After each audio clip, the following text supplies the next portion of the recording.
Hola, buenos días a todos nuestros ciberescuchas que se encuentran sintonizando Jefao Radio. Les habla su servidor Benjamín. Estamos transmitiendo en directo desde oficinas ubicadas en Valderas número 44, despacho 210, Colonia Centro. En los teléfonos y redes sociales se encuentra nuestro amigo Francisco, recibiendo sus comentarios a través de nuestras cuentas de Twitter, Facebook o a nuestros números telefónicos en el 55 12 94 42. El día de hoy nos acompaña el ingeniero Genaro Saucedo, integrante del equipo interdisciplinario de investigación de la Casa Editorial Jefao. ¿Qué tal, Genaro? Buenos días, bienvenido, ¿cómo estás? Bien, bien, muchas gracias por la invitación. Hoy, pues, en este día muy especial para toda la gente alrededor del mundo, pues ya que es el 21 de marzo, la entrada de la primavera, pues ahora sí que empezaremos con alegría esta charla, para que esté acorde al día que se celebra, ¿no? Bueno, sí, efectivamente, a todos nuestros radioescuchas, el día de hoy vamos a tener la charla con el tema de ciudades aztecas debidamente planificadas, para lo cual pues vamos a contar con la presencia, como ya lo mencionamos, del ingeniero Genaro Saucedo. Bueno, Genaro, cuéntanos primero, antes que nada, ¿cuál sería la importancia de planificar una ciudad? Bueno,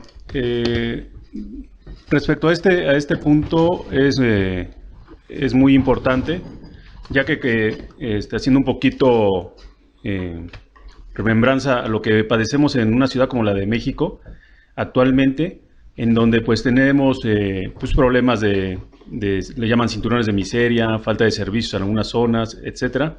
Y eso pues porque muchas veces el crecimiento de la ciudad nunca ha sido planificado, ¿no?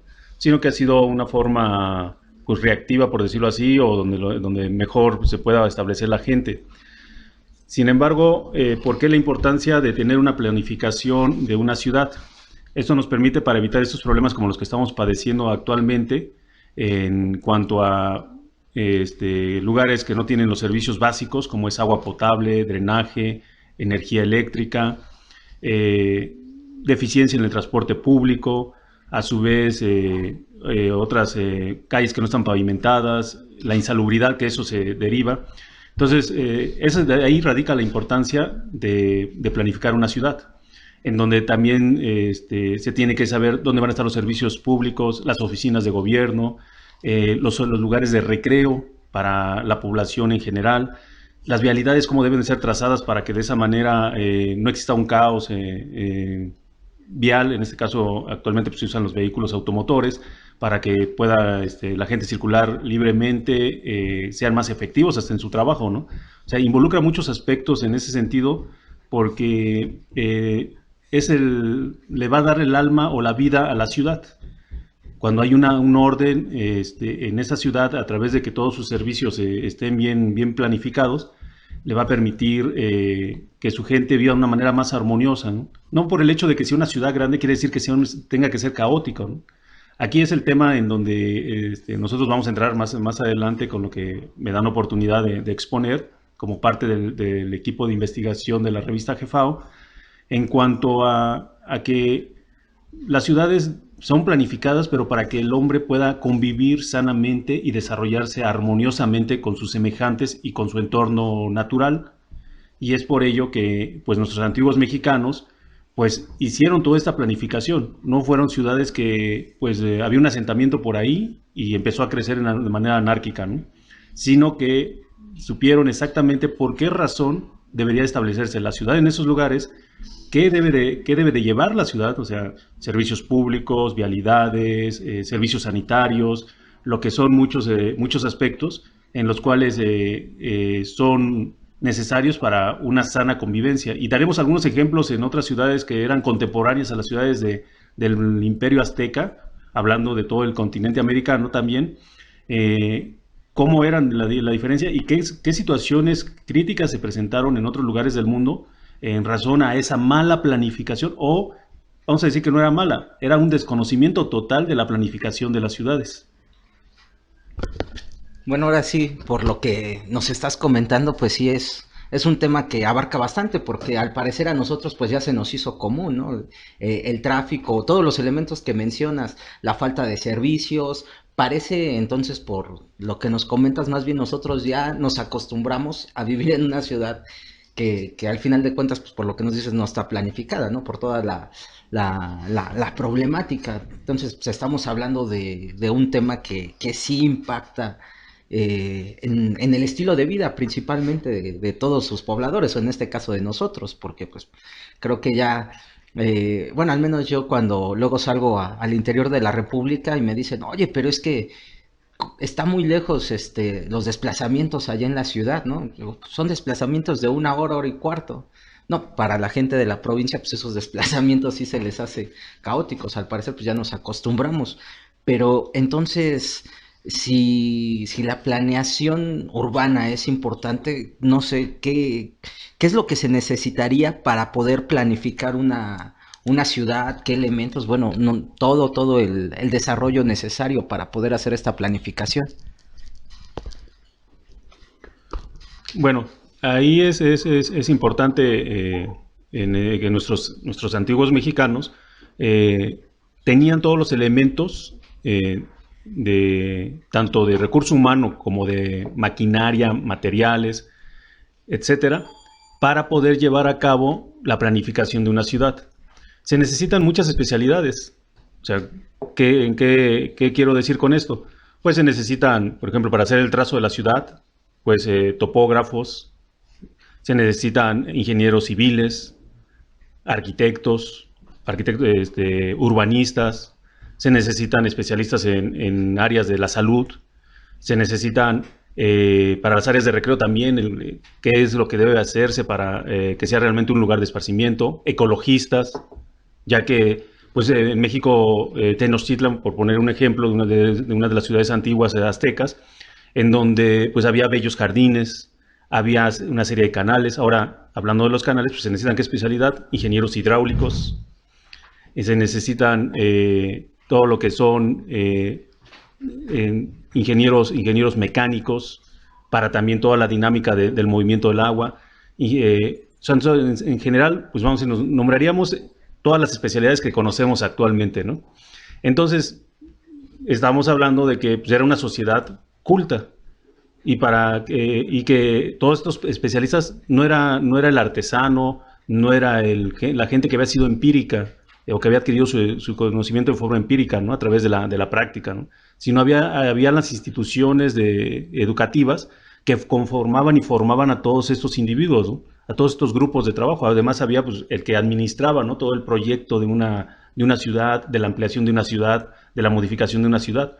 Entonces ahí pues es donde tenemos que cambiar nuestra óptica, ¿no? De que no eran hombres semidesnudos labrando piedra, ¿no? No, sino eran verdaderos científicos, verdaderos tecnólogos o técnicos que estaban ejecutando con la maquinaria adecuada toda una ciudad. Imaginemos ahora en México, ¿no? Vemos porque por todos lados están haciendo construcciones nuevas, están abriendo vialidad, o más que abriendo vialidades, están modificando vialidades, etcétera. Implica pues todo un proceso de organización para llevarlos a cabo, ¿no? Y que no haya las menos afectaciones posibles. Ahora imaginemos planear todas las ciudades y no solamente en una forma local. O sea, qué decir, bueno, son las necesidades del lugar, sino también lo maravilloso de las ciudades del Magno Imperio Azteca es que había correspondencia astronómica. Muchas de sus construcciones, o la mayoría de sus construcciones, tenían correspondencias astronómicas. ¿A qué nos referimos con esto? Pues a que estaban los edificios orientados al sur, conocían lo que se conoce las desviaciones magnéticas de la Tierra para poder establecer que el edificio tuviera cierta orientación, norte-sur, oeste-este, y el quinto rumbo, que es la parte vertical, que normalmente todos hablamos de 4 rumbos nada más, ¿no? El norte, el sur, este y oeste, pero hay un quinto rumbo, que era la parte que apuntaba a sus edificios en forma vertical, era hacia el cielo. ¿Por qué? Porque se conformaba de esa manera el concepto constructivo, ¿no? Entonces, Ahora pues vemos que los edificios normalmente se conforman pues como que el predio pues está ahí, vamos a hacer el edificio, no nos interesa mucho la orientación geográfica, y después veremos cómo solucionamos los problemas de calefacción, de acondicionamiento de aire, de entrada de luz, etcétera. Ya después lo veremos cómo lo haremos. En el moderno Imperio Azteca la planificación de las ciudades no se hacía de esa manera, sino se conocían todas las necesidades de una sociedad y la ciudad por consecuencia era planificada de esa manera, satisfacer todos los más mínimos detalles, ¿no? Y veremos más adelante en el transcurso aquí de la charla detalles muy precisos sobre esto, que lo cuentan los comentaristas, y además que gente que actualmente se ha puesto a investigar, investigadores norteamericanos, investigadores europeos, citaremos en particular algunos, cómo describen la Ciudad de México, Tenochtitlan y muchas otras ciudades de la América antigua. Bueno, ahora sí, datos muy interesantes.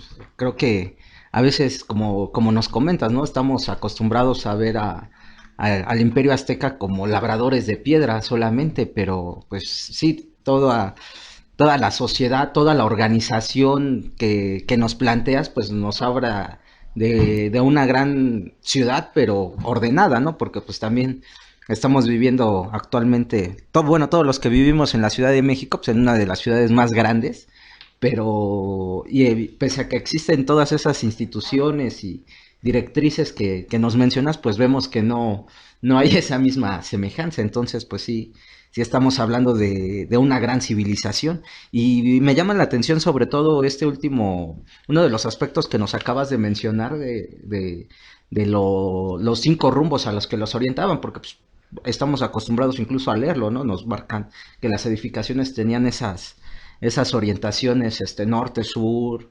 este, oeste. Y ahorita que nos mencionas el quinto rumbo, se me vino a la mente de inmediatamente Teotihuacán. Yo creo que es una de las ciudades más emblemáticas que existen en nuestro México actual, o son de las zonas arqueológicas más visitadas. Entonces, en cuanto mencionaste estos aspectos, inmediatamente se me vino lo que es todo este desplazamiento de Teotihuacán. No sé si en Teotihuacán podemos encontrar estos mismos elementos que se están manejando de planificación urbana o de esta planeación para construir una ciudad. Eh, es interesante que toques el tema de la ciudad de Teotihuacán, ¿no? Una ciudad muy emblemática pues para nosotros como mexicanos y para todo el mundo, porque está también dentro de las zonas más visitadas alrededor del mundo, ¿no? Y pues casualmente pues el día de hoy pues mucha gente está por ahí en Teotihuacán, se reúnen, le dicen algunos, para tomar energía, y podría no estar muy errados, ¿no? A lo mejor vamos a ser un poquito atrevidos, ¿no? En ese sentido, ya lo explicaremos más adelante, pero sí, la ciudad de México, la ciudad de Teotihuacán es una ciudad que fue divinamente planeada también. Si ustedes tienen oportunidad o han tenido oportunidad de ir a esta zona arqueológica, la construcción de la pirámide del Sol, la de la pirámide de la Luna, tienen orientaciones muy precisas. La calzada llamada de los muertos también tiene una orientación muy precisa. De hecho, hay un número de nuestra revista Jefao que se llama la topografía cósmica, base de la construcción azteca, que es el tema que toqué anteriormente, en el cual pues, nos está diciendo cómo que investigadores han visto cómo están orientadas con respecto a lo que es el norte-sur y las desviaciones magnéticas del lugar, cómo está orientada la ciudad. Y esto pues le permite tener fenómenos de luz y sombra, a su vez como en otros lugares que mencionamos, como el caso de Chichén Itzá, ¿no? Entonces, pero no solamente, vamos a decir, ahí estamos tocando el tema de cómo están orientados los edificios, ¿no? Y hay razones muy particulares de por qué orientar edificios norte, sur, este, oeste. ¿Por qué? Porque podemos aprovechar la mayor cantidad de energía del sol, también los vientos predominantes, las estaciones del año, para que el mismo lugar se pueda acondicionar de manera natural. Y eso pues va a permitir tener un mejor confort de las gentes que habitan los lugares. También hay vestigios en la ciudad de Teotihuacán en donde hay drenajes. Hay toda una red de drenajes que comunicaba a los edificios hacia los edificios que han encontrado los vestigios. Algunos son apenas unos pequeñas muestras, canales que apenas se alcanzan a ver, pero los investigadores han concluido que son canales del drenaje y también del agua pluvial. Ahí pasaba cerca un río, el río de San Juan. Entonces, siempre hay un aspecto de que debe haber una concordancia con el medio ambiente. Ahora, volviendo a la parte de la energía, ¿no? De la parte de la energía, que pues, actualmente nos están diciendo, bueno, pues van ahí a tomar energía, algunos son muy escépticos. A lo mejor puede ser la reminiscencia o el recuerdo de algo que sí sucedía ahí, o que sucedía en mayor intensidad. ¿Por qué? Porque muchas de sus construcciones han encontrado una gran cantidad de minerales ferrosos, o sea, derivados del fierro, que tienen propiedades magnéticas. Y estas propiedades magnéticas lo que hace es los campos magnéticos que pueden estar en la zona o que se pueden generar por otros medios, pueden conducirse muy bien. Entonces muchos investigadores se preguntan, bueno, ¿y por qué estas paredes, algunas paredes de unos edificios de la zona de Teotihuacán, tienen un elevado contenido de materiales ferrosos o de minerales ferrosos? Y que lo que es el Cerro Gordo, que está a espaldas de la zona arqueológica, o sea, tú te paras frente de lo que es, viendo hacia la pirámide de la Luna, hacia la parte de atrás está lo que es el Cerro Gordo. Ahí ese cerro tiene esa característica que muchos de sus materiales o sus piedras que lo componen tienen materiales ferrosos. Entonces ya estamos yendo un poquito más allá, no solamente de una planificación de poner un edificio que se vea bonito, que esté acorde al lugar, sino que pudieran haber generado otros aspectos energéticos que le daban vida a las ciudades. Y es así, o sea, es lo que muchas veces decimos, vamos en la Ciudad de México, ¿no? O en otras ciudades, y no es lo mismo que tú andes hacinado ahí en el metro, con todos los humores y olores que se generan por la cantidad de gente que se mueve, a que tú vayas en la misma ciudad a una zona de un parque donde hay agua, lo podemos ver aquí mismo en la Alameda, ¿no? Es diferente, o sea, cambia inmediatamente el ambiente, ¿no? Entonces estamos hablando que pues, hay esa energía que muchos la quieren confundir, porque bueno, pues es que al hablar de energía estás hablando de espiritualidad, no, estamos hablando de algún sentido muy práctico, ¿no? ¿Cuál es el sentido práctico? Pues de que es un ambiente más armonioso, ¿no? No es lo mismo salir del metro todo ya con los apretujones que te dieron y entrar a la zona de la Alameda, donde ya hay árboles, respiras diferente, a pesar de que está dentro de la ciudad, del centro de la ciudad y que hay mucho movimiento de gente y de vehículos, ¿no? Entonces, esa es la parte también que nos dice que no solamente fue una planificación de trazos urbanos, de jardines, sino que fueron más allá todavía.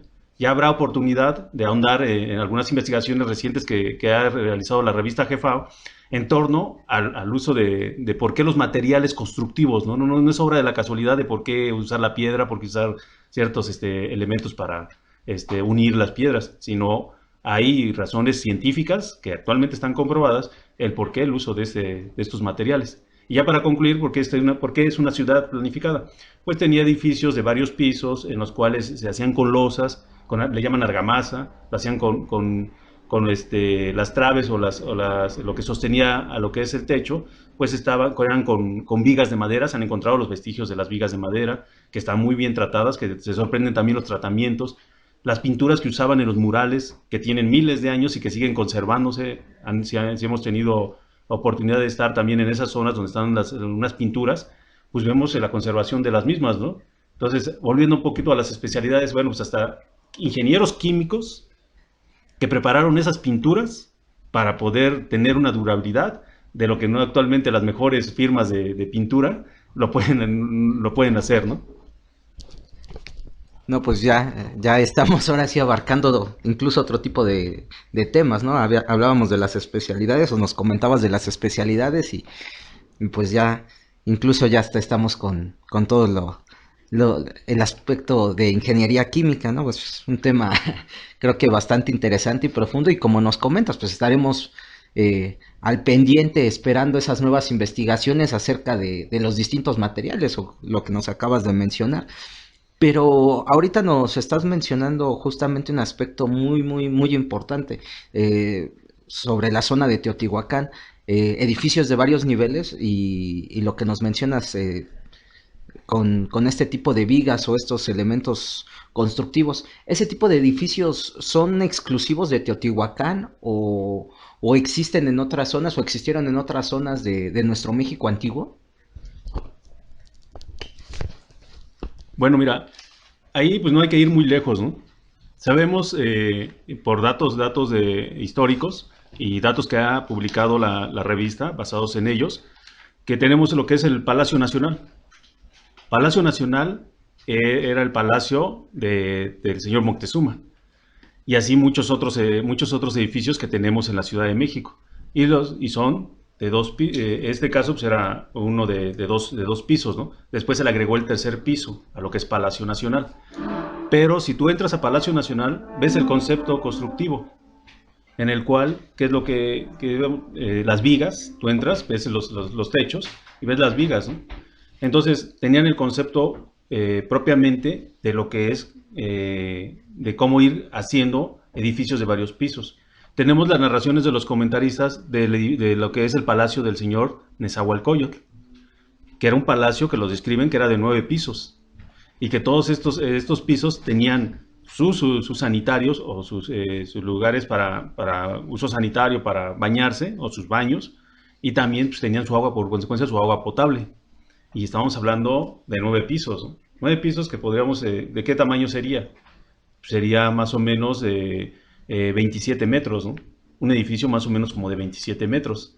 Entonces, son como los edificios que vemos actualmente, ¿no? Las técnicas constructivas pues son básicamente los mismos principios mecánicos, físicos que se resuelven o se usan actualmente. Entonces, que en otros lugares, en la zona maya, también hay vestigios de construcciones que eran de varios pisos. En la zona norte del continente, pues también estamos hablando en lo que es el Valle del Chaco, en lo que son la zona de Pueblo Bonito. Ahí también son losas y están ahí, en el caso, como es una zona desértica, pues las casas están subterráneas, ¿no? Que es una forma de resolver la inclemencia del lugar, porque pues, es muy agresivo el sol y muy extremoso, ¿no? Altas temperaturas en el día y bajas temperaturas en la noche. Entonces, existieron todas esas técnicas que actualmente pues nada más suelen quedar algunos vestigios, ¿no? Pero pues algunos investigadores pues han hablado sobre estos tipos de edificios, ¿no? Las mismas construcciones piramidales, ¿no? La vez anterior, pues, tuviste oportunidad de comentar hablando de las catedrales góticas, pues cómo era la torre de Sevilla, ¿no? Más o menos era de como 70 metros, ¿no? Y en esa proporción, pues era para lo que era el templo mayor, ¿no? Y la descripción que hace los comentaristas respecto a Hernán Cortés en su carta de relaciones, pues está hablando de salones al interior. Y pues por consecuencia, si echamos a andar la imaginación, tomados como base en la descripción que hacen las cartas de relación Hernán Cortés, que le estaba mandando a Carlos V, habla de grandes salones. Para hacer grandes salones, pues tienes que tener una losa, ¿no? Tienes que saber las técnicas, sus columnas respectivas. Porque no es lo mismo que digas es un cuartito y un montón de piedras y apenas puedes pasar, ¿no? No, describe grandes salones. Entonces, ahí pues una parte de esos vestigios, ¿no? Y de hecho, pues a mí me gustaría citar en particular, hay un autor que mencionamos en uno de los números de nuestra revista Jefao.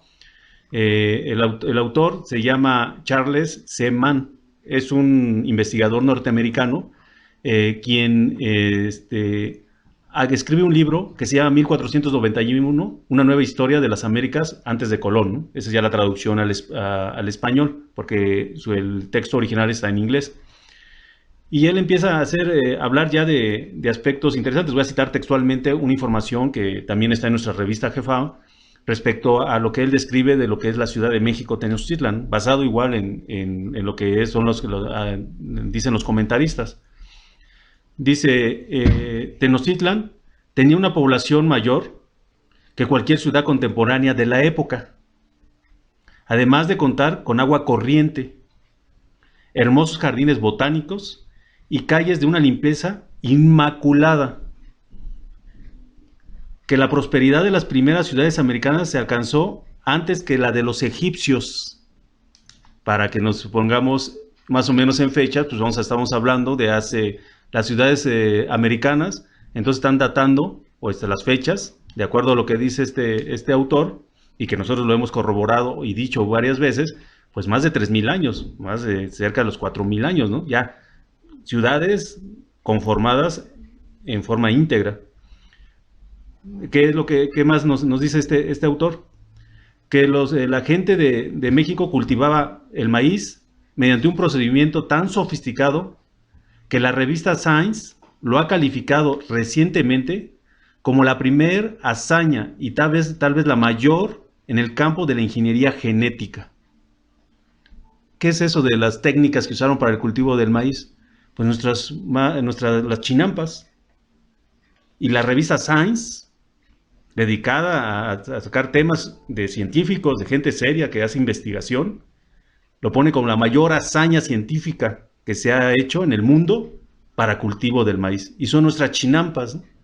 Lamentablemente, pues, nuestro lugar conocido como Xochimilco, pues ya está todo contaminado, bueno, ya ha ido cambiando, pero nos habla de la grandeza de nuestra patria, ¿no? La grandeza del continente americano, y que no lo estamos diciendo nosotros, gente que en otras latitudes, en otros lugares, en este caso Norteamérica, están mostrando eso grandioso de nuestro pasado, ¿no? Bueno, ahora sí, datos como siempre bastante interesantes que nos acabas de mostrar. Yo creo que incluso este tema del maíz, o por la cita que menciona una revista de prestigio en el campo de investigación, y mencionarla como la mayor hazaña, y hablamos de la hazaña hecha, como lo dices, de nuestros antiguos mexicanos, yo creo que sí sería a lo mejor para tomarlo en cuenta para un tema de una próxima charla. Y bueno, fascinado con los datos que nos acabas de mencionar acerca de Tenochtitlan. Bueno, a todos nuestros ciberescuchas de Jefao Radio, vamos a hacer un breve descanso. Ahorita, al continuar, pues vamos a seguir. Ahorita vamos a pedirle al ingeniero Genaro que continúe haciéndonos un desarrollo más amplio, porque pues ya lo que estamos acostumbrados a ver de México Tenochtitlan, con la descripción que nos estás realizando, pues es bastante compleja. Entonces vamos a pasar a un pequeño segmento musical y enseguida regresamos con más de nuestra charla de ciudades aztecas debidamente planificadas. Bueno, estamos regresando aquí justamente a su programa de radio, Jefao Radio. Continuamos aquí con el ingeniero Genaro, que nos está dando esta charla sobre las ciudades aztecas debidamente planificadas. Bueno, aprovecho para mandarle un saludo a Jenica Lamat, a Jorge Ramcar Martínez, parte de todos los que nos siguen a través de nuestras redes sociales, nos están siguiendo constantemente a través de Facebook, Twitter. Bueno, aprovecho también para todos los que nos estén sintonizando. Con toda confianza pueden enviarnos algún saludo o también alguna pregunta, algún comentario, pues estamos aquí para servirles a través del Twitter, el Facebook, o también pueden visitar nuestro blog. Los links están directamente en la página de Facebook, nos pueden buscar como Revista Jefao. O también a nuestra oficina en el teléfono 55 12 94 42. Bueno, nosotros vamos a regresar con este interesante tema, el de las ciudades debidamente planificadas. Al terminar el segmento anterior, nos estaba platicando el ingeniero Genaro justamente este desarrollo maravilloso de México Tenochtitlan, una visión de una ciudad esplendorosa, una ciudad totalmente diferente a lo que estamos a lo mejor acostumbrados a ver, pero para contextualizar un poco, no sé si nos podrías hablar de alguna otra ciudad en la época del Magno Imperio Azteca, una ciudad contemporánea. ¿Cómo eran las ciudades en el resto del mundo? Sí, gracias, Benjamín. Pues mira, aquí vamos a tomar como referencia la ciudad de Versalles. La ciudad de Versalles se construye después del año 1600 con el concepto de lo que se conoce como el barroco. Las ciudades empiezan a manifestarse en donde le dan predominio a las zonas verdes, por decir, a las zonas con pasto, grandes avenidas, fuentes, estatuas monumentales tomados de la cultura grecorromana. Pero hay algo, el dato importante de todo esto, no vamos a entrar a detalles de seguir describiendo la ciudad de Versalles, y así muchas otras ciudades en Europa tomaron como referencia constructiva o concepto de construcción la ciudad de Versalles, pero estamos hablando de más del año 1650. Estamos cerca de más de 100 años después de que cae México Tenochtitlan y aparecen en lo que era Europa, aparece ese tipo de concepto constructivo. Antes no era así. Y aquí estamos, ¿por qué razón? En Europa, en lo que es la llamada Edad Media, se dio un problema muy serio, que fue la peste, y mató a muchísimos millones de personas. ¿Qué era lo que en aquel entonces pues, algunos decían, bueno, es que se desconocían las enfermedades que eran transmitidas por las pulgas, por las ratas, que vinieron de Asia, fueron traídas y que se infestaron la Europa y se vino la peste negra y arrasó con mucha población. Y decían, bueno, es que desconocían los europeos cómo se generaba esta enfermedad, etcétera, y de alguna manera la atribuían. Pero ellos mismos dicen otra cosa, que la proliferación de esta enfermedad se dio a dos factores principales: que no existían sistemas de drenaje en las ciudades europeas y por consecuencia todas las aguas de uso sanitario, o sea, donde se vertían las excretas, los orines de la población, se tiraban libremente en las calles y principalmente los callejones donde se hacinaba toda la basura. En conclusión, ellos mismos así lo mencionan, en conclusión, la falta de higiene en las ciudades, por esa falta de servicios públicos como es el agua potable. ¿Por qué? ¿Por qué el agua potable? Porque las ciudades, los que han tenido oportunidad de visitar las ciudades europeas, los centros de las ciudades europeas no son como nosotros conocemos aquí, que tenemos un pequeño zócalo. O sea, vamos a cualquier ciudad de México y hay un zócalo, donde está su kiosco, es un parque, es un concepto muy náhuatl. Lo mismo era en la Ciudad de México, aquí tenemos nuestro zócalo. No, en Europa en ese entonces no era así. Tenían una fuente donde toda la gente, todas las calles confluían hacia esa fuente. Era una pequeñísima plaza donde la gente iba a tomar el agua para abastecerse. Entonces no había redes de agua potable, lo que sí había en México Tenochtitlan y en otras muchas ciudades de América. Y tampoco había sistemas de drenaje. De hecho hay pues como una frase que se daba en la época de la colonia, que pues ya nomás lo trasladaron también aquí a la Ciudad de México, que era agua van. Era cuando la gente aventaba las bolsas o una bolsa con sus excretas, ¿no? Las aventaba a la calle. Y eso era lo que decía agua van, ¿no? Que las aventaban a la calle y pues ahí se iba esparciendo. Bueno, pues con estas condiciones, Europa padeció lo que fue la peste por faltas de higiene. Y para ya terminar esa parte, un dato: en Inglaterra, en los años 1780 más o menos, había una alta mortandad de niños.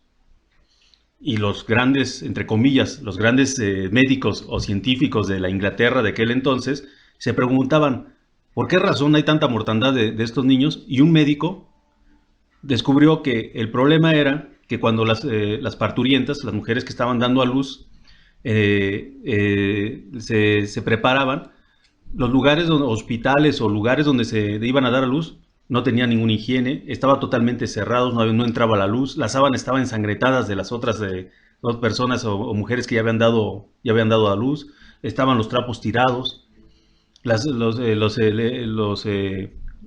instrumentos que utilizaban para cortar el cordón umbilical de los niños estaba sucio, no se desinfectaba. Entonces, hasta que descubrieron, entre comillas, que la falta de higiene era lo que provocaba la mortandad de los niños, empezó a disminuir drásticamente. Entonces, esto es haciendo la comparativa. ¿Qué era lo que existía en aquel entonces? Las ciudades contemporáneas, en este caso de Europa, a lo que existía en el continente americano. Entonces, yo creo que por ahí aclara pues, esta parte, ¿no? De cómo eran las ciudades de México Tenochtitlan. Bueno, sí, sí, ahora sí son varios datos, porque incluso con los datos que nos mencionas, pues ya nos estás hablando hasta del 1700. O sea, no solo ciudades de la época de Tenochtitlan, que fue hasta el 1500, podríamos estar hablando, alrededor del 1500, 1521, sino estaríamos hablando de ciudades del otro lado del mar que todavía no alcanzaban este desarrollo hasta todavía el 1700. Estamos hablando 200 años después de lo que fue la caída del Magno Imperio Azteca. Entonces sí hay una gran diferencia, una gran paridad. Que parece ser que entonces al resto del mundo, y ahora parece, incluyéndonos a nosotros, ¿no? Un retraso que trajo esta invasión al Magno Imperio Azteca no solo en México, sino a nivel mundial. Un gran atraso, pero bueno, dejando a lo mejor ese tema para otro número de nuestra revista o para otra charla, pues me gustaría retomar un poquito el tema que se está manejando, el de la planificación o las ciudades aztecas debidamente planificadas. Ya hablamos un poco de Teotihuacán, de México Tenochtitlan, eh, pero bueno, México es un país muy diverso y nos comentabas un poco al principio sobre otras latitudes, ¿no? La forma de aprovechar los climas o más bien de enfrentar a los distintos climas. No sé si nos podrías hablar un poquito o ahondar un poquito más en este tema en particular, cómo se resolvieron esta misma planificación en otras latitudes o el mismo segmento se copió. Pues ahorita nos hablabas de lo que es esta planificación muy típica azteca del Zócalo en todas las regiones de nuestro México. ¿Todas se resolvieron de la misma forma o en algunas otras latitudes tuvo otro tipo de desarrollo? ¿Qué nos puedes comentar? Mira, Benjamín, vamos a hablar primero hacia al norte del continente, ¿no? Una de las más representativas, por decir, ciudades que hay en Norteamérica es lo que es el Chaco y Pueblo Bonito. Que estos están ubicados lo que es en la zona del estado de Colorado, Utah, Arizona y Nuevo México. Ahí el Valle del Chaco, las investigaciones que han hecho los arqueólogos norteamericanos y muchas otras partes del mundo, empiezan a ver que no eran construcciones puramente accidentales, o sea, que encontraban, sino que empezaron a hacer, de hecho, empezaron a ver que había toda una red. Y estamos hablando, vuelvo a repetir, en dónde están ubicados para que más o menos tengamos la proporción de esa red. Estamos hablando del estado de Utah. Una parte, vamos a decir, si ustedes se pueden imaginar, pues esos estados, los trazos son líneas rectas, de acuerdo a la división geográfica o división política de los Estados Unidos. Confluye ahí el estado de Utah, Colorado, Arizona y Nuevo México. Y en todo eso abarcaba, vamos a decir, en donde se unen esos 4 estados, ahí es un nodo, por decirlo así, en su trazo, en su división política. Toda esa red, empezaron a observar que había una serie de redes. Esto lo podemos encontrar con mayor precisión en uno de nuestros revistas, de que se llama Los modernos rascacielos, inspiración del mundo náhuatl. En este número en particular, hablamos de esta zona. Y lo voy a citar textualmente lo que dice la revista y ya lo vamos explicando. Dice, al referirse a las construcciones de Chaco y Pueblo Bonito, ubicados en Nuevo México, asevera, esto está mencionando al autor Stephen H.J. Lexon, un investigador norteamericano que escribe un libro que se llama La arquitectura del antiguo sudoeste. Si alguien está interesado puede consultar esta biografía. Y lo vuelvo a repetir, es el escritor Stephen H.J. Lexon, en su obra La arquitectura del antiguo sudoeste. Él dice que asevera que la construcción implicaba una compleja coordinación de mano de obra y materiales, como el acarreo de miles y miles de enormes vigas de pino, desde bosques de más de 100 kilómetros de distancia. Agrega que aunque la construcción de Pueblo Bonito no puede igualar las pirámides de Egipto o Teotihuacán, no fue una simple empresa de pobladores de aldeas, sino si se toma en consideración la escala y la formalidad de las construcciones. Estas fueron realizadas por un arquitecto, por lo cual, sin la menor duda, se puede llamar arquitectura monumental. Entonces, estamos hablando de que movieron grandes cantidades de material y pues y también trajeron de bosques a 100 kilómetros de distancia miles de vigas de pino para poder hacer las construcciones. Entonces, no creo que con 100 kilómetros todos los individuos cargando las vigas para traerlas al lugar, ¿no? 100 kilómetros, ¿no? Más o menos 100 kilómetros que estamos hablando, una distancia de la Ciudad de México a, más allá de lo que es la ciudad de Cuernavaca. Entonces, ¿qué estamos hablando? Que tuvieron que usar maquinaria. Y el mismo autor que nos está mencionando de que tuvo que ser gente preparada, o sea, arquitectos, él en particular dice arquitectos, nosotros vamos un poco más, hablamos de urbanistas, hablamos de ingenieros civiles, hablamos de topógrafos, hablamos de gente especializada en la logística para mover todos esos materiales, de la maquinaria, etcétera, ¿no? Entonces, ¿qué es lo que, para llevarlo a lo que es el cañón del Chaco? Ahora, hay más datos respecto a esto, ¿no? Dice, su posición central y sus antiguos caminos que unían el centro con sus asentamientos satélites más pequeños, ya estamos hablando de una ciudad, de ciudades satélites, ¿no? que comunican y se rigen por una ciudad central o un centro. Que los extraordinarios monumentos arquitectónicos del Cañón de Chaco abarcaban más de 260,000 kilómetros cuadrados. ¿Cómo podemos saber? Es una ciudad, es una zona bastante grande. Estamos hablando de 260,000 kilómetros cuadrados. ¿Cómo podemos imaginar? Podemos poner una proporción. Podemos multiplicar a lo mejor 100 kilómetros por 20, más o menos, para que nos dé una proporción así, ¿no? O sea, estamos hablando de una ciudad, de una zona de 100 kilómetros, ¿no? Vamos a poner una parte recta. El ancho, pues vamos a ponerle ¿cuánto? 26 kilómetros. 100 kilómetros por 26 nos da más o menos 260,000 kilómetros cuadrados. Entonces, ¿qué estamos? Perdón, 260 kilómetros para que nos des ese 260,000 kilómetros cuadrados, ¿no? Entonces, estamos hablando de la proporción y el tamaño, ¿no? ¿Qué es lo que ahí en esos lugares, cómo lo resolvieron? También, como mencionaba anteriormente, pues había condiciones climáticas difíciles. O sea, estamos hablando en las zonas desérticas. Pues hicieron sus construcciones con muros, los cuales estaban pensados para que pudieran conservar el calor en las temporadas frías y poder evitar la entrada del calor en las temporadas cálidas. Que lo que se conoce actualmente eran materiales térmicos. Pero lo grandioso de estos desarrollos urbanos era que no tenían que traer materiales extraños al lugar, sino con estudios previos de las características de los materiales del lugar, hacían sus edificaciones. Además, crearon una serie de canales que podían abastecer a la ciudad de agua. Y sabemos que para poder diseñar un canal con todos los perfiles de los terrenos, hay que saber ingeniería hidráulica.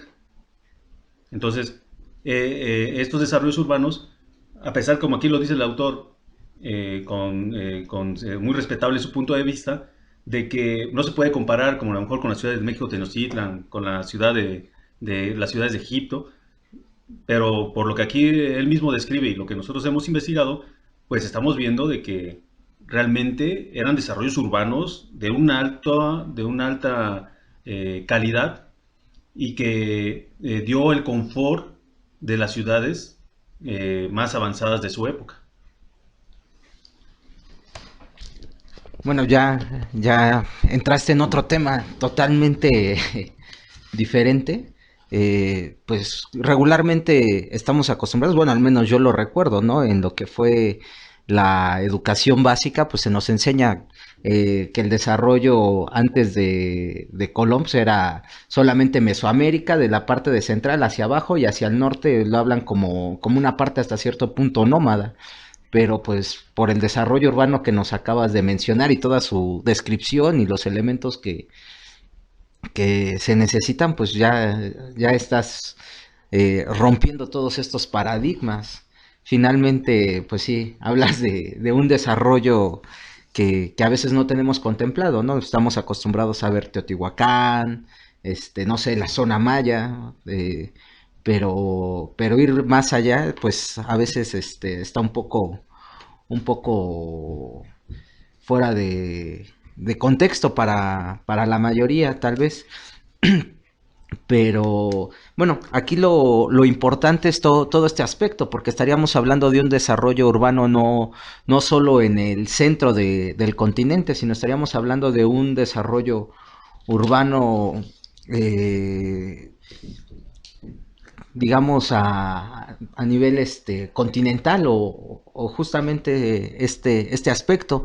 Eh, Hacen referencia siempre a que estas grandes civilizaciones, uno de los aspectos, yo creo, que nos llevan es que cómo lo hacían, con qué técnicas, ¿no? Lo que nos acabas de poner, 100 kilómetros de mover todo lo que son los pinos para utilizarlos en sus tratamientos, pues sí, en logística mano-hombre solamente a pura fuerza y a puro pulmón, pues serían miles y miles de años y eso, quién sabe si lo logren hacer, ¿no? Entonces sí hablan de qué tipo de técnica y siempre por lo regular se liga con esos orígenes, ¿no? Que posiblemente hay un origen común atrás de todos estos elementos, este conocimiento, este desarrollo, el tipo de ciudades, la planificación y regularmente siempre nos hablan de un origen en común en este tipo de construcciones, incluso las mismas construcciones de Egipto que el día de hoy se han citado mucho, pues hablan también de este origen común. En el caso de lo que hemos hablado, ¿podríamos hablar de un origen común o de algún elemento común o anterior que les legara pues todo este conocimiento o en el que se hayan basado o apoyado para poder hacer todo este desarrollo urbano? Sí, mira, es interesante la pregunta, porque hay un elemento común, estamos hablando de ciudades, de planificación, vamos a hablar de un elemento común que se dio sobre todo que es en la parte de lo que es la zona maya, que es el arco falso. Este arco falso lo encontramos en muchos lugares del mundo. Lo encontramos en Asiria, o sea, en la zona de la Babilonia, lo encontramos en lo que es la antigua Grecia, lo encontramos en Egipto. Entonces, todo esto pues, nos habla de que hay algo común. Y vamos un poquito más, unas investigaciones, por ejemplo, en las islas de Java, o Java, ahí hay construcciones, hay una construcción piramidal que es exactamente igual a las construcciones mayas, que hablan de que era un templo budista, pero todo pues, son construcciones, es una construcción, el autor así lo menciona y las fotografías así lo puede uno ver, es una construcción totalmente maya. Entonces, hay un origen común de todo esto, ¿no? Todas las ciudades en el mundo, por ejemplo, hablando de las ciudades en la zona de Babilonia, pues tenían sistemas de riego a través de sus canales, desviaban los canales, los ríos, el Éufrates y el Tigris, y los siguarats de la zona de Babilonia, tú los puedes encontrar, son construcciones piramidales, como las que conocemos como el Templo Mayor, como las de Teotihuacán, guardadas sus proporciones. En Egipto, pues estamos hablando de las construcciones piramidales, el uso del agua también, sus sistemas de desvío del agua del Nilo. Entonces, si ves, a nivel mundial, había todo un desarrollo.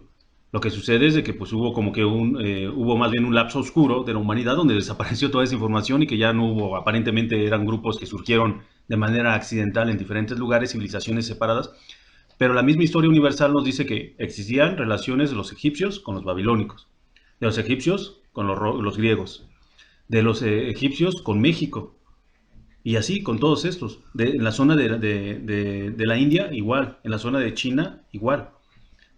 Sabemos que hay pirámides en la zona de China.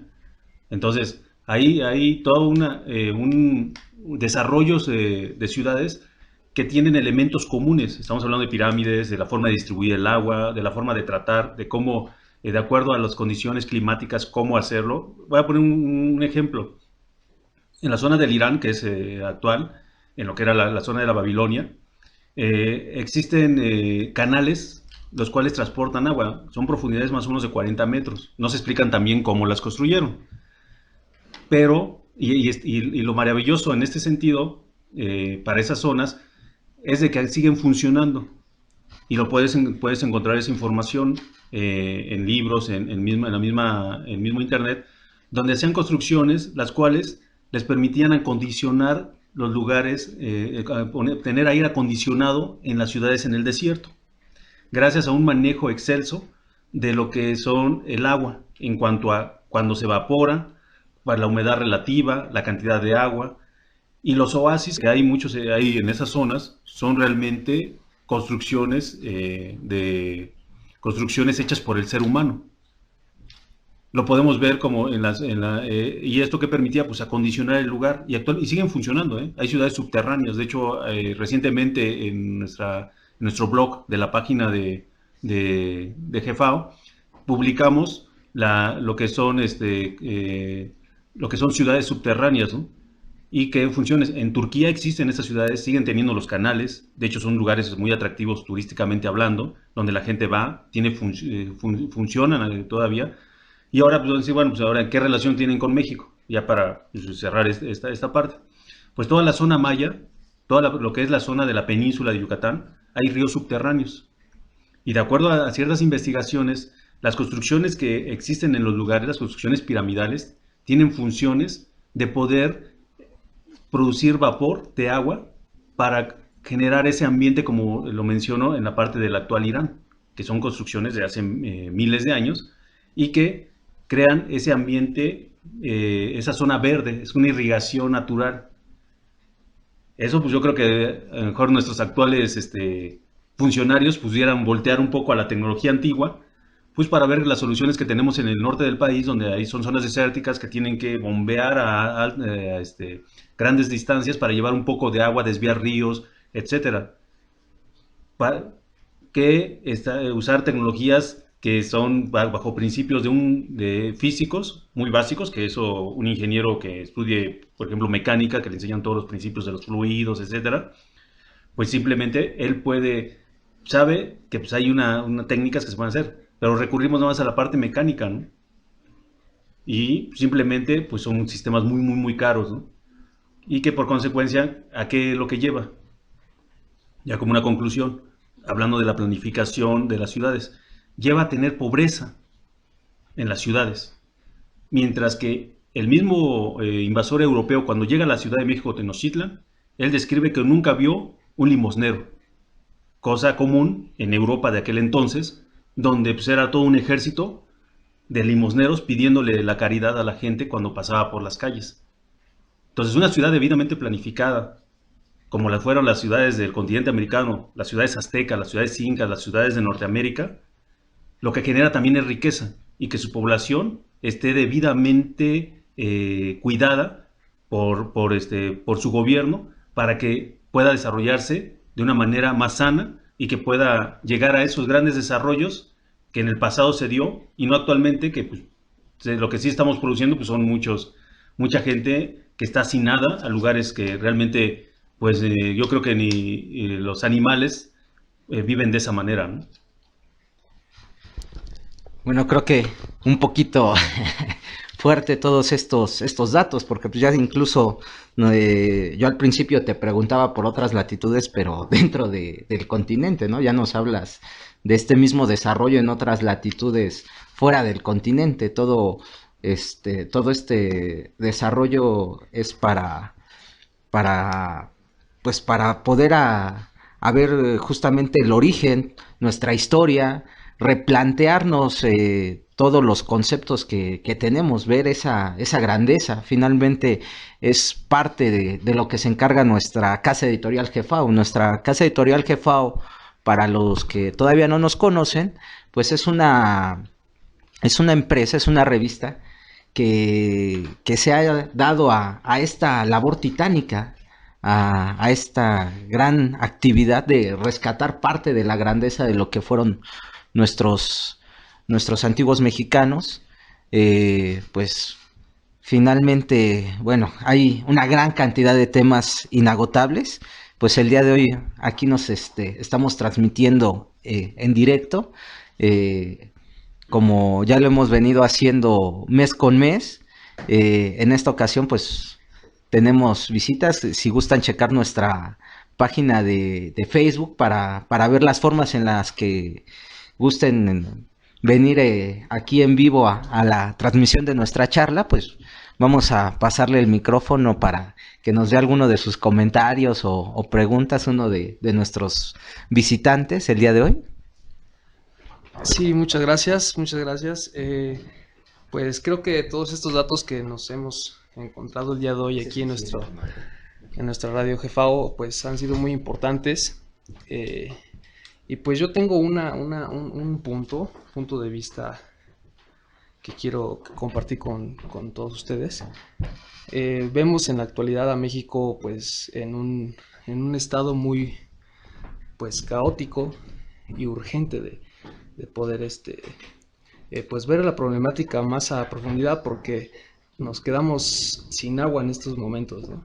El agua es un punto muy importante, un recurso de primera instancia que pues no, en la actualidad nuestros funcionarios no han podido mejorar, ¿no? Al inicio de la charla hablábamos un poco o el ingeniero general nos hablaba un poco de ese aspecto armónico en una ciudad pues controlada en todos sus puntos de recursos. Y vaya, creo que México pues ha sido mucho pues habitada por latinos, por europeos, pues está sobrepoblada, ¿no? Y mi pregunta es ¿qué solución nos podría convenir ahí en el aspecto de todo este recurso como es la prioridad del agua? ¿Qué podría hacerse o qué podría planificar pues nuestro gobierno, ¿no? Bueno, ahí pues es como lo comentaba, ¿no? Como que sí se tiene que voltear un poco a técnicas que se utilizaban anteriormente, que buscaban la armonización entre el medio ambiente y la convivencia humana. Y de hecho, esas soluciones ya varios gentes serias han sido funcionarios públicos aquí en la Ciudad de México o en el gobierno federal, pues lo han planteado. Y es muy simple, como lo hacen en muchas ciudades, por ejemplo, la ciudad de Los Ángeles. Ellos captan todo el agua de lluvia. Tienen dos tipos de drenajes. Tienen el drenaje para usos sanitarios, de donde se vierte toda el agua para lavar ropa, etcétera, para las excretas, etcétera. Y la otra para captación de agua de lluvia. Entonces eso pues, se puede hacer de una manera, hay proyectos serios a ese respecto, cómo solucionarlo. No, el gobierno pues no lo ha querido hacer, han hecho algunas cosas indudablemente, pero no ha sido con la velocidad y con las inversiones que tienen que hacer pues, para que esto se resuelva, pero ya existen. Y en el caso, pues vamos a decir, rescatar muchos lugares que eran lagos naturales o zonas de donde se concentraba el agua, aquí en la misma Ciudad de México, en las ciudades, por ejemplo, en lo que es en el Estado de México, en el lago de Guadalupe, en el de Zupango, que eran la parte de la red de lagos que existían actualmente. De hecho, pues hay datos donde la misma Comisión Nacional del Agua lo dice, pues los mantos freáticos de la Ciudad de México son de los más grandes del mundo. Que algunos dicen que están perforando ahorita, último dato que dieron, hasta 2.000 metros de profundidad para empezar a extraer agua, ¿no? Y que no afectar la ciudad porque no se va a sentar, etcétera, ¿no? Pero bueno, hay soluciones y esas soluciones pues lo mostró la Ciudad de México de Tenochtitlan. Cómo convivir con un lago, ¿no? cómo resolver la solución con un lago. Aquí fue muy fácil, pues, lo desecaron y pues tenemos ahorita los problemas que ya empezamos a tener escasez de agua, ¿no? Sin embargo, la cantidad de agua que sigue cayendo actualmente en el Valle de México es muy parecida el volumen a lo que caía en aquel entonces. Nada más la diferencia es de que pues no se está captando. Todo se está yendo al llamado drenaje profundo y está yendo y mezclándose con aguas negras en lugar de tener un segundo drenaje para aguas pluviales. Y eso pues, solucionaría la cantidad de agua que cae en un año, en una temporada de lluvias en la Ciudad de México, es suficiente para abastecerla. Y lo podemos hacer también nosotros desde nuestras casas, ¿no? Empezar a captar desde el agua que cae de nuestras azoteas, pues también poder empezar a captar para regar nuestras plantas, para lavar el auto, etcétera. Hay gente muy dedicada y a esos temas, y creo que si vemos en el fondo, pues regresan a lo que fue la gran cultura del México antiguo, ¿no? Un uso racional de los recursos conviviendo de manera armónica con ellos, ¿no? Bueno, aquí justamente, pues aquí dando una gran reseña de lo que era nuestra ciudad y cómo no está fuera de contexto, ¿no? Finalmente vivimos en el mismo lugar. El actual Distrito Federal o su centro histórico, pues está sobre lo que fue nuestra milenaria capital de México, Tenochtitlan. Bueno, yo quiero agradecer aquí al ingeniero Genaro que nos estuvo dando esta charla. También quiero preguntarle, no sé si nos pueda pasar parte de la bibliografía. Yo creo que muchas personas están interesadas en este tema. De ser así, pues también la estaremos subiendo esta bibliografía en nuestras redes sociales. A ver, le paso los micrófonos al ingeniero Genaro. Gracias, Benjamín. Pues mire, esta charla que tuvimos oportunidad de desarrollar está basado en varios números de la revista que hemos editado, y que a su vez al interior de estos números trae la bibliografía de respaldo, para que ustedes, si quieren, tienen el gusto de ahondar más en los temas, pues también lo pueden encontrar ahí. Lo voy a nombrar. El número un número que publicamos en el mes de enero de 2001. O sea, estas investigaciones ya tienen bastantes años también, y se llama Superurbanización Azteca. Otro número que también publicó la revista se llama La Topografía Cósmica, Base de la Construcción Azteca. Otro número que fue publicado en el año 2001, en el mes de marzo, Diversas funciones de las pirámides aztecas. Otro número también en el cual me basé para dar esta charla es Los modernos rascacielos, inspiración del mundo náhuatl. Esto fue publicada en diciembre de 1998. Otro número es La arquitectura azteca, rebasó su época, publicado en agosto de 2000. Otro número que es más reciente, acabamos de publicarlo en el año pasado, se llama Pruebas de la grandeza azteca, marzo-abril de 2014, y nos habla de técnicas constructivas en el uso por ejemplo, de la baba de nopal para poder impermeabilizar los techos de las construcciones aztecas, y que actualmente se sigue usando. Esa técnica lo siguen usando, cómo usar el nopal para impermeabilizar. Otro número en el cual es superpoblaciones en el mundo náhuatl. Aquí es un dato interesante, no lo tocamos propiamente más que de una forma muy ligera, pero hay vestigios de que en las ciudades mayas llegaban a tener hasta 4 millones de habitantes las ciudades. En este número explica de una manera clara cómo fue que esto se dio. Otro de nuestros números es los aztecas y la cuarta dimensión. Aquí habla de la parte calendárica, otro tema que también tocamos muy someramente en cuanto a las orientaciones astronómicas, que las múltiples funciones que pueden tener las construcciones, no solamente de tipo para habitarlas, sino también de tipo de calendáricas. Aquí en este número nos explica de una manera muy clara cómo lo hacían. Y por último, el número que es Ingeniería Azteca, el puente más largo del mundo antiguo. Son los vestigios que existen en un puente en lo que es la zona de Chiapas, que es un puente muy, muy, muy grande, y que todavía existen vestigios del mismo y que por ahí de la revista pues hizo esa investigación y lo da a conocer en este número de septiembre del 2002. Bueno, son una gran cantidad de números y por lo que nos mencionas, pues creo que el tiempo fue el que nos hizo falta porque son una gran cantidad de datos, pero pues no hay problema, lo podemos dejar para otra charla. Por mi parte, quiero darle las gracias a todos los que nos están sintonizando a través de GFAO Radio. Les recuerdo nuevamente, nos pueden buscar en Facebook como Revista GFAO. También nos pueden seguir en Twitter, también consultar nuestro blog. Todos los links se encuentran en nuestra página de Facebook. También seguir nuestra página de internet. Y también si tienen alguna duda, algún comentario, con todo gusto estamos para servirles a través de nuestras redes sociales o a nuestro teléfono al número 55 12 94 42. Pues no se olviden de darle clic en me gusta en la página de Facebook. También nos pueden dejar sus comentarios en nuestro correo electrónico revistagfao@gmail.com. Y pues invitarlos para que nos sigan. La próxima charla la vamos a dar el 18 de abril. Este próximo 18 de abril del año 2015, igual a las 11 de la mañana, vamos a transmitir la charla de México y la Atlántida. México y la Atlántida. Otro tema bastante interesante.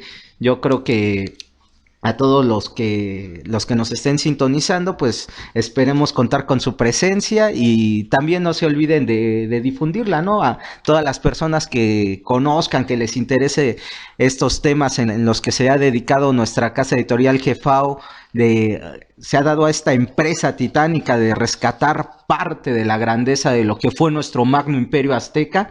Pues podemos hacer esta labor de difusión. Ahorita el internet ha roto fronteras, nos pueden sintonizar a través de este medio en cualquier parte. También esperen, próximamente vamos a estar subiendo las charlas a través de nuestro canal de YouTube.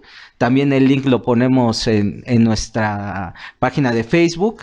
Entonces, para los que se hayan perdido la charla en directo, pues poder escuchar la repetición. Bueno, más que repetición, pueden cargar el video que más adelante estaremos subiendo de nuestras charlas. Les deseamos un excelente fin de semana y muchas gracias. Hasta luego.